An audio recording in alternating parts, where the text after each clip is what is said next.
Today, let's discuss some stocks that have the potential to outshine the market.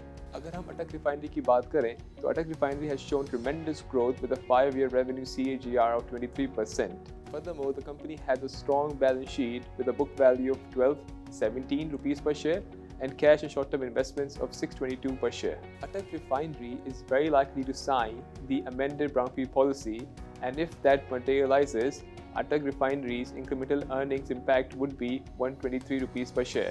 Also, deregulation would play a key role in increasing the profitability of the company. अब हम बात करते हैं Exide Battery की, which is involved in the manufacturing and sale of batteries. In March 24, the company recorded substantial growth in earnings of 66%, coming at 161.5 rupees per share. Going forward, we believe कि auto की demand और solar की demand में इजाफा होगा, जिसकी वजह से कंपनी को भी फायदा होगा। अगर हम बात करें फौजी फूड्स लिमिटेड की, तो Fauji foods limited processes and distributes milk. 11 साल लॉस करने के बाद FFL ने इन CY23 0.24 रुपीज़ की अर्निंग्स रिकॉर्ड की है।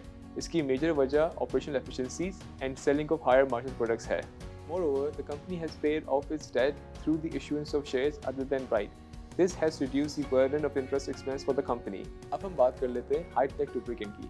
Hi-Tech Lubricant is engaged in the procurement and distribution of petroleum products and lubricants. फिलहाल HTL के पास 49 fuel stations हैं, जो FY25 में हम एक्सपेक्ट कर रहे हैं कि 87 तक हो जाएंगे। इसके अलावा in June 24, HTL signed a memorandum of understanding with supplier, where we expect this will improve the margins as well as the profitability for the company. Thank you.